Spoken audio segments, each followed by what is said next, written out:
Il fallait dire que les meufs bien c'était plus à la mode et c'est pas ce que vous voulez.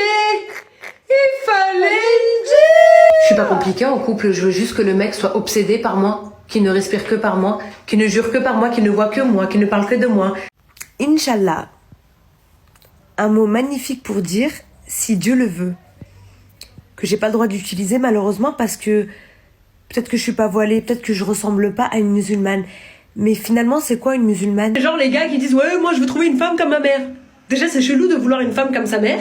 Et en plus, ce genre de gars, ils se marient avec une femme comme leur mère, mais ils la trompent avec une pute comme leur sœur. Donc non.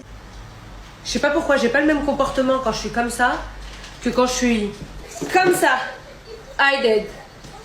What you gonna do about it? Nothing. Là, je vais conquérir le monde là.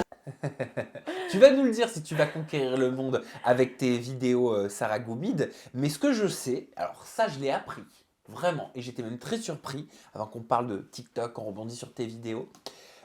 Tu vas être en diffusion dans la Villa des Cœurs Brisés 6 sur TFX en tant que prétendante de Jonathan Matijas. Tout à fait. Comment ça s'est fait?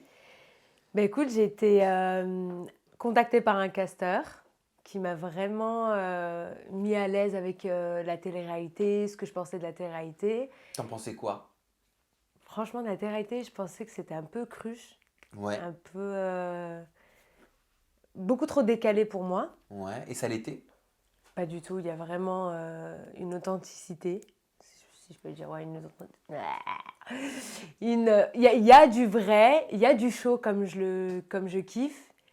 Et c'était vraiment une surprise parce que je ne m'attendais pas à ça. Tu t'attendais à quoi? Je m'attendais en fait d'être un peu juste là à gueuler, à pas avoir vraiment d'expérience sociale en fait, d'expérience humaine. Et en fait, je suis tombée dans une émission où il y avait justement qui traitait de l'amour. Et en fait, c'est une vraie claque. Bon, j'ai pas eu ma vraie grosse claque parce que j'étais pas cœur brisé. Mais même en prétendante, tu vis le truc en fait, c'est pas rien. Ouais, C'est pas, puis- tu vas pas là-bas pour t'embrouiller ou juste pour rigoler ou faire passer ton temps ou manger. Il y a vraiment une expérience humaine. Puis tu l'as vécu avec Jonathan Matijas, quoi. Ouais. Il est beau, hein? Ouais. Il est sexy, hein? Ouais, mais je suis plus sexy que lui, c'est ça le truc. Ah, pourquoi? Bah... bah non, mais je fais pas spoiler. Ah non, mais je veux pas que tu spoil. C'est-à-dire Mais qu'en je fait, veux ce que je savoir, pensais je veux avant savoir de... pourquoi t'es plus sexy que lui. Bah, ce que je pensais de lui avant de le rencontrer a changé parce qu'il s'est passé des choses. Juste en bien ou en mal, et je te promets que je creuserai pas. En mal. En mal. Ah. Ah, ça c'est pour plus tard alors. C'est pour plus tard. D'accord, ok, bon. Mais t'as kiffé? J'ai grave kiffé mon aventure, ouais. Bon, on va pas en dire plus pour l'instant. Non, je peux pas en dire plus. Mais on en parlera au moment venu. Je compte sur toi.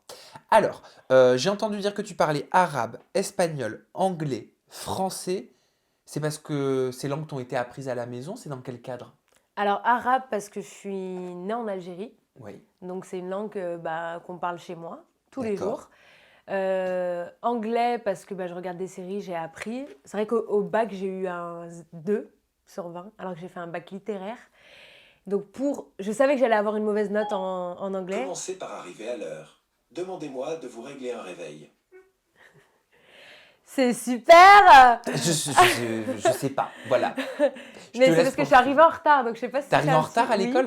Non, C'est non, vrai? là, aujourd'hui. Ah, bon, c'est... Ah, pardon. Mais Siri t'engueule, en fait. Voilà, c'est ça, Ok. on adore. Vas-y, je te laisse poursuivre. Donc, j'ai fait un bac littéraire et je savais que j'allais avoir une mauvaise note en anglais, donc j'ai tout fait pour apprendre l'espagnol. Donc, c'est pour ça que je parle l'espagnol. Je D'accord. parle bien espagnol. L'anglais, je l'ai appris avec les séries et je suis partie à New York aussi. Ok. L'arabe parce que je le parle chez moi et le français parce que j'habite en France. Et tu es arrivée d'Algérie lorsque tu avais 7 ans. C'est ça. Comment est-ce que tu as vécu le déménagement, l'intégration également? C'était très très dur de quitter à 7 ans quand on est un enfant oui. l'Algérie. On ne comprend pas ce qui se passe. J'avais pas en fait l'espace-temps dans ma tête. Ça veut dire que je me rappelle quand je suis arrivée en France, je suis arrivée à Lyon et j'ai ouvert ma fenêtre et j'ai appelé ma grand-mère parce que je croyais qu'elle n'était pas loin. Mais alors qu'en fait, j'avais pris un bateau, j'ai fait 7 heures de route, j'ai fait bateau jusqu'en Espagne et puis après la route. Et je sais pas ce qu'il y avait dans mon cerveau et c'était horrible. Comment on dit, c'est un choc en fait. C'est un des plus gros chocs de ma vie. Et quand je suis arrivée, l'intégration, Je savais dire bonjour, bonsoir, nique ta mère. Désolée. Je savais dire que ça à la cour de récré. Et je devais me démerder avec ces 3 mots. Et c'est pour ça que j'ai un caractère un peu... je rentre dedans parce que le nique ta mère, il est ancré depuis... Je suis désolée du mot. Mais non, mais t'avais entendu ça où, à la télé? Non, des petites racailles à l'école. Et j'ai copié pour me défendre. Donc vraiment, je disais bonjour, bonsoir. Pourquoi te défendre? Parce qu'en fait, je parlais pas bien français. J'avais un accent très très prononcé. On était une famille défavorisée un peu. Enfin, on n'était même pas normal, quoi. Et du coup, j'avais un peu cet handicap de langue. Après, je l'ai combattu comment? En fait, il y avait des cours spécialisés pour ceux qui parlent pas bien. Mais pourquoi tu ris? Mais non! Parce que je me rappelle du cours. Il y avait un cours, c'était pour les gens qui parlent pas bien français. Et on devait apprendre le français avec un prof qui s'appelle Marc. Oh, purée, j'aimerais trop qu'il me regarde parce que je le remercierais à vie. Marc, manifeste-toi dans les commentaires. Manifestez-vous, pardon. Il m'a appris le français en chantant des chansons, comme Trois petits chats, trois petits chats. Mais avec l'accent, ça faisait avec des blédards. Et ça faisait, c'était archi marrant parce que ça faisait trois petits chats, trois petits chats. Bref, et à force de chanter cette chanson et d'autres chansons, on a appris à parler correctement le français.